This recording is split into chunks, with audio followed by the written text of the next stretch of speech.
Okay, so we're moving on to lesson 2 in unit 2, or chapter 2. And in this lesson, we're going to solve two-step equations. So in order to solve two-step equations, we have to understand order of operations.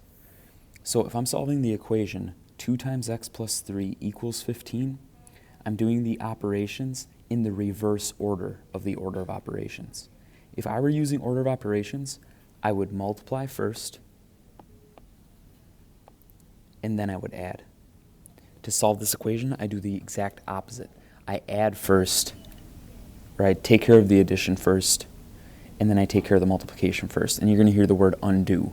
So I'm going to undo addition, undo multiplication. So in example 1, you got to first identify what operations are happening, and then undo those operations. So on the right-hand side of the equation, I have division and I have subtraction. Order of operations would tell me to divide, then subtract. So to solve this equation, I'm going to undo those operations in the reverse order. I'm going to undo the subtraction. So that means I'm going to do the inverse, which is add. And I have to do the same thing to both sides of the equation, just like the last lesson. I have to add 3 to both sides. So this becomes 8 equals t divided by 2. And then I have to undo the operation of division. The inverse of that is multiplication. So I would multiply both sides by 2. So in this case, t ends up equaling 16. So doing the order of operations in reverse and doing the inverse of the operations in the equation. So for this number 1 right here, try to pause the video, work through this, and then resume the video and just compare your answer with mine.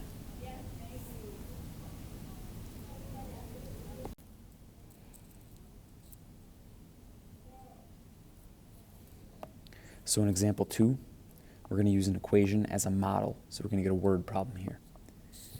This example says you are making a bulletin board to advertise community service opportunities in your town. You plan to use 1/4 sheet of construction paper for each ad and 4 full sheets for the title banner. You have 18 sheets of paper. How many ads can you make? So for this example, we have to understand what we're looking for, the number of ads. So I'm going to define a variable, A, for our number of ads, all right? And with this, we're planning to use 1/4 sheet of construction paper for each ad and 4 full sheets for the title banner. We have 18 to use. So my expression of the sheets I'm using, if I'm using 1/4 sheet for each ad, that means I'm using 1/4 of a sheet for each ad, all right? 1/4 times A, 1/4 sheet for each ad, and then 4 full sheets for the title banner. So that's going to add an additional 4 sheets to how many pieces of paper I'm going to use. Okay. And then I have 18 sheets of construction paper to use. So I'm going to set this equal to the 18 sheets that I can use. All right. So for this example, it's understanding I take the number of ads and divide it by 4 to get the sheets, okay? So when I solve this, I'm going to take care of the addition first by subtracting 4 from both sides. So on the left-hand side, I'm left with 1/4 times A equals 14. And it's remembering from the last section, to solve this, I'm going to actually multiply both sides by 4 over 1. 4 over 1. So those eliminate.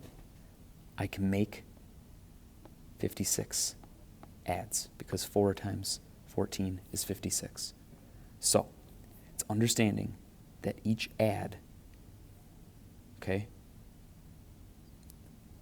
use 1/4 of a sheet of construction paper for each ad. So that's why I get the 1/4 times A. So it's understanding how to set up the equation and then to solve it. So this one was a little tricky with the 1/4 with the fraction. The next example, I'm going to change it up a little bit. So in the next example, I'm going to change it up. I'm going to use not a quarter, sorry. I'm going to use 1/2 of a sheet of paper, and I'm going to use 5 full sheets. So take a minute to see if you can set up and solve that equation, and then pause the video. Well, pause the video first, then work through it, then check your answer with me once you're ready to resume the video.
Okay, so last example. Example 4, same concept of solving.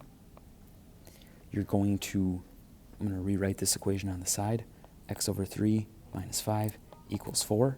And the main reason I'm showing this is the difference between this equation and the last equations we covered. In this equation, the whole side of the equation is not under a fraction. So in this case, I would add 5 to both sides. I get x over 3 equals 9. I would end by multiplying both sides by 3. So x is 27. So, in the next example, again, pause the video, work through it, check your answers with me, then you're ready to move on to the practice.